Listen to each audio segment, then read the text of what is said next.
Hey, guys, Altovise here, your voice manager. I unmute the voice of women who are ready to speak up about what has kept her silent for way too long. We are here for another episode of the #SpeakEasy Podcast. And this month we are highlighting the powerhouse women here and abroad for National Women's Month. Why? Because these are the stories of women who are doing some phenomenal things, the living legends, the sheroes and that are literally, they hide the cape, but we know, we really know who they are, right? With that being said, I'm excited about my guest for today because I consider her a shero. I consider her a powerhouse because of what she is doing, not just for her and her business and clients, but what she is doing when it comes out to be the larger scale things, when that transition from just doing business to, what, I think I'm going to change the world today. So things like that really stand out for me. And I don't know, for you, you might be thinking the same thing. So with that being said, hello, Vivian, how are you? Hello, and thank you so much for having me. Thank you all for listening, and thank you for watching this. If you're watching the video, I am so excited to be here today to share this moment and make an impact on you and every single person who may hear this one day. I'm excited to have you on um, because I think one of the things that we forget is that there is progression. We can start out doing one thing, and I say that because I know in your bio it says that you were the serial entrepreneur. So we start out with an idea, we do some things, but man, when it takes flight to something different and it opens up a world of opportunities, we kind of get into that moment of saying, is this my life? Did somebody else come into the movie and play me? Like, what happened? So before we jump into everything that you've been doing, tell the studio audience a little bit about yourself. So, hello, my name is Vivian Olodun. I'm an author and an entrepreneur. My drive, my career, my passion is being a marketing specialist for high frequency individuals and supporting women business owners so that they can get to the money faster. That is one of the things that I'm very passionate about. If you follow me online, I'm at Vivian Olo on all of my platforms, and you'll notice that they call me the mini mogul money magnet. And the reason why is because years ago, I was able to raise $15 million to invest money into businesses that are owned and operated by women. And that's been an amazing synergy that came together so that we can continue to support women in business, because women business owners are the backbone of the economy, yet they receive from VCs only 1% of the money when it comes to building their brand. So I'm very, very passionate about that. And it all came together when I wrote my book, Stumbling Through Adulthood, which is an interactive journal. It's all about being able to fail forward and learn from the lessons that happen when you are starting from the beginning and progressing from one level to the next. So fire, guys. I know a lot of you were like, okay, your ears started to kind of perk up when you heard that the investment in other entrepreneurs. Your ears started to perk up when, failing forward, simply because, listen, when we think about business as a whole, we still are a business. And we need the funding to move forward. There's this whole thing that entrepreneurs don't make it past the first 5 years. And we know that a lot of that is attributed to either systems, exposure, or money. You called it. That's it, like in a nutshell.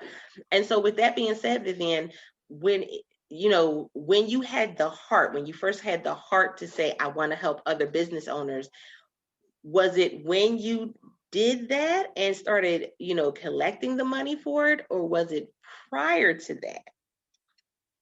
That's such a great question. And honestly, it was prior. What happened was I was working in corporate America. I was a marketing director. I've been in marketing for 18 years, and my background is in luxury real estate. And when I opened and transitioned from working only with real estate and then working in the beauty industry, I was able to help a number of my clients to get their products from Etsy, from their kitchen sinks, and to be into major stores like Walmart, Burlington Coat Factory, CVS, into Walgreens, and one other, Target, the big one. So in doing that, I had the opportunity to work intimately with a lot of business owners and really get to know them. And one of the people in my network is a real estate developer. And honestly, we were just having a business lunch one day, and it happened to be the same day when they were having a Black Lives Matter march in Texas. I think we can all remember that time where the 2 police officers were killed. And unfortunately, we've seen many, many more of those types of marches and occurrences since then, because this was 6 years ago, you guys. And so we were sitting having lunch, and the meeting went really dark. Everybody in the restaurant wasn't really talking, and everyone was looking at the TV screens. And the person I was having lunch with didn't look like me. They're not a woman. They're not Black. And he looked at the screen and said, people don't care about people anymore. They only care about money. And it was really heavy because you all know after a year like 2020, you don't know what the background of any particular person that you're conversing with is. You don't know what their beliefs are. You don't know what their foundations are, because we often do business with people who do not share our values. Maybe not so much now because it's come to the forefront, but back then I think we can all agree that happened pretty regularly, and I'm sure will continue to happen in some spectrums in some communities. Now, that being said, I felt a responsibility that a lot of minority people feel, is to kind of lighten the situation, to deflate the conversation, to take on the responsibility of what's going on. And I said, well, what are you going to do? Give them your money? I was joking. I was ready to move on from the conversation because this was a business meeting, right? We're separating our lives at that time. And he looked at me and he said, I would. And I thought, well, that wasn't what I was expecting you to say at all. Like, oh, well, that came out of nowhere. Okay. Out of nowhere. And you know what? I learned a lesson in that moment, because he started rattling off so many statistics about what happens when minority women are given access to money. And I learned that at one point in his life, he was married to a minority woman, that his daughters that I heard about so many times were minority women. And I needed to understand that, you know what? I need to recognize that people are more than just the money that they give or the projects that they're working on. We are all have all these layers, and Shrek can say, I'm an onion, I have layers. And we all do. And, when I took the time to do that, and then I went back and talked to some of my other clients at the time and people in my network, and before I knew it, we had raised 15 million with an M dollars of people who are interested in supporting women business owners. And that was 6 years ago. And ever since then, we've been hosting the Flourish Media Conference in Miami, Florida. And this year, as you talk about the 5th year is the year that a lot of businesses fail, is our 5th year anniversary. So it's really come full circle. And I learned a lot of lessons in that. And I've learned a lot about being able to open yourself up to having relationships, to building those relationships, to making yourself vulnerable. I think a lot of business owners, and especially women business owners, are not welcomed in the environment where you have to ask for funding, because you have to find a moment of vulnerability to share about what's working in your business and what isn't. And to have those conversations, you have to be honest with, you know what, maybe it is the systems. Maybe it is the exposure. Maybe I did commit to different types of partnerships that didn't work or worked just fine, but now I'm ready to elevate to another level, and I'm going to need to be open to that. So that's why we have the Flourish Media Conference in Miami, Florida every year, because it's a casual environment where business owners have the opportunity to share about their businesses, to learn from one another, and to walk away with some money. I love that. And, with having that discussion, what would you say is one of the things that you wish that women in business did more of in order for them to be able to not just generate the money that they need, but to also to be able to elevate? Because a lot of times we get stuck at a plateau in business and we're comfortable with the money that's coming in, but there's a piece of it where we're like, no, you can elevate higher, but there's a disconnect. There really is. And what I would hope for women business owners is that they can get scrappy and be shameless in their scrappiness. Because when men hear there's an opportunity to go after money, they immediately say that they need it. They immediately say that they want it. And whether the reasons are justified or not, they're not afraid to say, I want that money and I need it and I deserve it. I'm the one that you should invest in. I think for women, the behavior is, okay, there's money available. Well, let me make sure that I'm qualified first before I ask for the money. And big girl, you're qualified. You have an idea, you're already qualified. There's somebody who was sitting at home who was laying under a blanket and said, you know what, this thing needs sleeves. The Snuggie, come on. The Snuggie received investment and is on television. We all purchased it. Somebody sat at home or actually sat in their bedroom, in their bathroom and said, you know what? I want my legs to be raised a little bit more. That's a squatty potty. Come on now. Somebody was sitting somewhere and they said, you know, I want to play a game and I want to be able to waste a lot of time. And here we are with Angry Birds. Not only the game, but the movie, and the graphics, the materials, the toys, there's all kinds of things. And women, for whatever reason, and I think it's because we've been conditioned to make space, kind of to make room for ourselves. So we try and justify our presence in all of these environments. And you don't need to justify yourself. If you have an idea, then it should be funded. Period. That's the beginning and the end of it. So with women business owners, what I discovered after we raised the money, because we raised this money and I did not have a community online. I simply had access. And that put a responsibility on me to figure out how do I communicate to different women so that they can gain access to this money. And the first time that we hosted the Flourish Media Conference, we did it using Facebook ads. Now, I ran Facebook ads several times before that because I was marketing director. That's what my background was at the time. So we ran Facebook ads. We let people know, hey, this money's available. If you're interested, come to Miami and connect with us and meet our investors, and you can take it from there. We had 78 women business owners who purchased tickets and met us in Miami. And I can say that before 2020, we had an 80% success rate for support from our tribe, our community, to these women business owners. So you have to get brave enough to stand up and be seen. And so I did that purely selfishly because moment of transparency, that's been me on many occasions. And so SpeakEasy Podcast listeners, this is why I try to make sure that I'm asking questions that I know are relevant to you guys and the journey that you're going. Because yeah, we do get nervous. There were a lot of people that didn't apply for the PPP loan because they just think, you know, well, I wouldn't get, I wouldn't be approved for whatever the reason that they were thinking. So they didn't even attempt to apply. And so when I think of opportunities like this, I say, wow, I know women in business who this would be something so significant for them in what they're doing.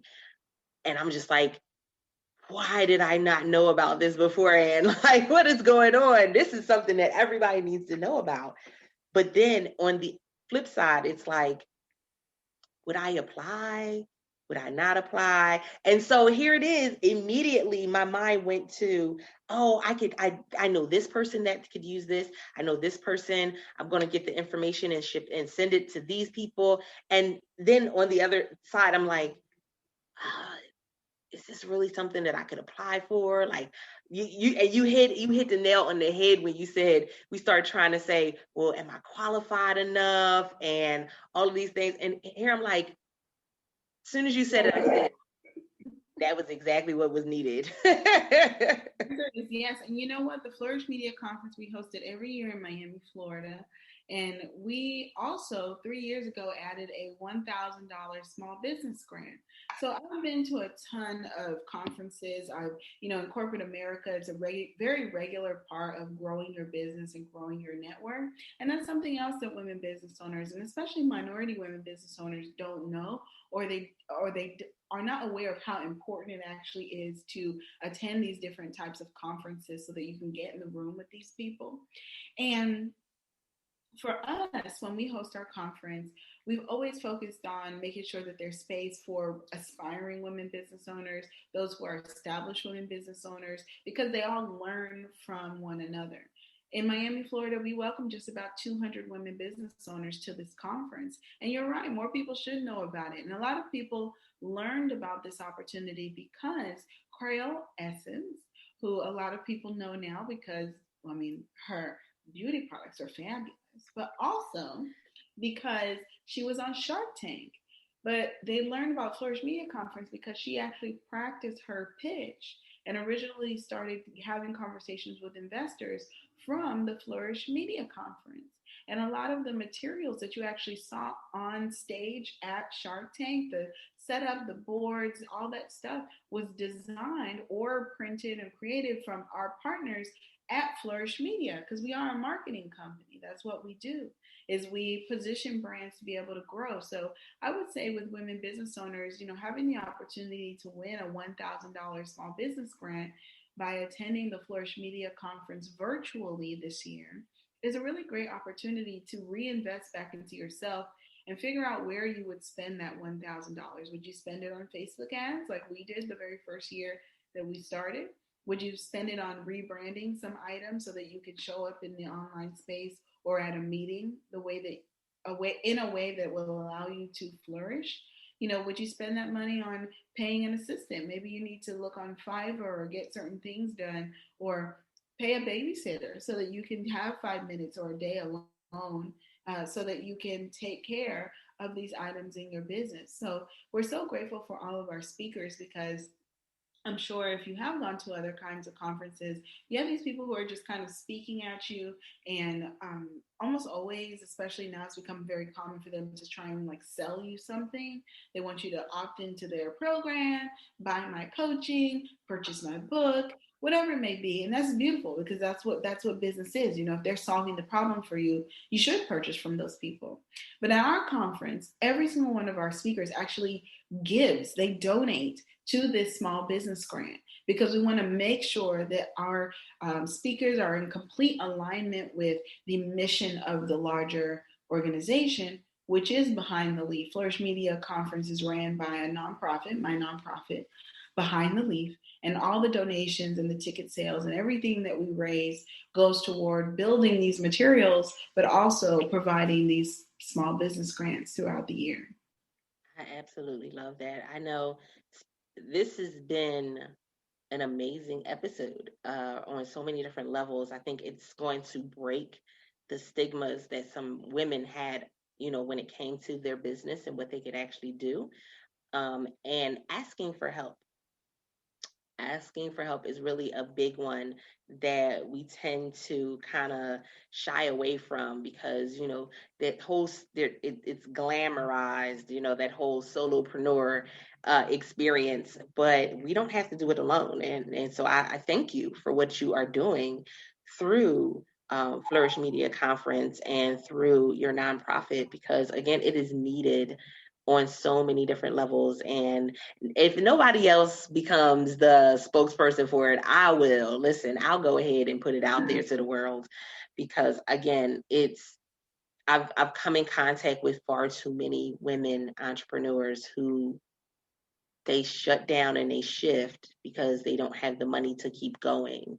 And unfortunately, it's hurting us in the long run, because they're the women that are, helping with mindset, they're helping with money, they're helping with, parenting and relationships. And so we really do need all of these components in order for us to be successful. Like, we can't think that we can do, a little work in one area and not have to do the work in all of them. I appreciate you so much. Oh my goodness. So I want you to let everyone know where they can find you at online, how they can get more information about the Flourish Media Conference, and also your nonprofit as well. Excellent. Well, thank you so much for being here. Thank you so much for listening. I hope that this conversation edifies you and that you walk away feeling just a little bit more pumped up and supported. FlourishMediaConference.com is where you can find out more information about the Flourish Media Conference that we host in Miami, Florida every February. You can go to behindtheleaf.org to find out information about our nonprofit. And I want to give you something just a little bit extra. If you go to Flourish Media Conference, you'll be able to connect with our government contracting guide, you guys. Small businesses, women businesses, you qualify for doing projects with the federal government.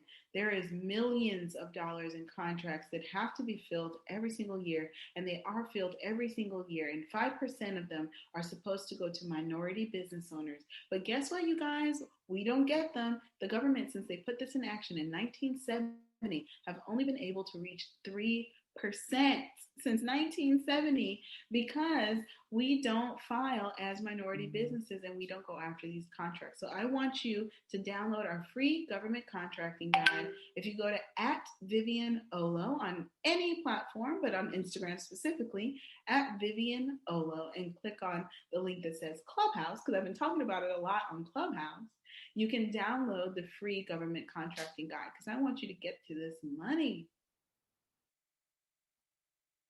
All right, guys, y'all heard it here. Make sure that you wrote those down. If not, pause, rewind, go back, write it down, because we want to make sure that you are elevating, and not only in life, but also in business. This is your year, but only if you want it and go after it. With that being said, because guess what? We do this all for you.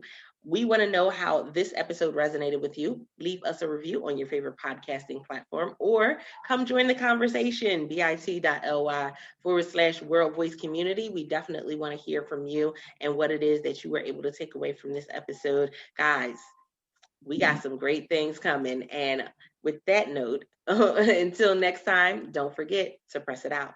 See ya.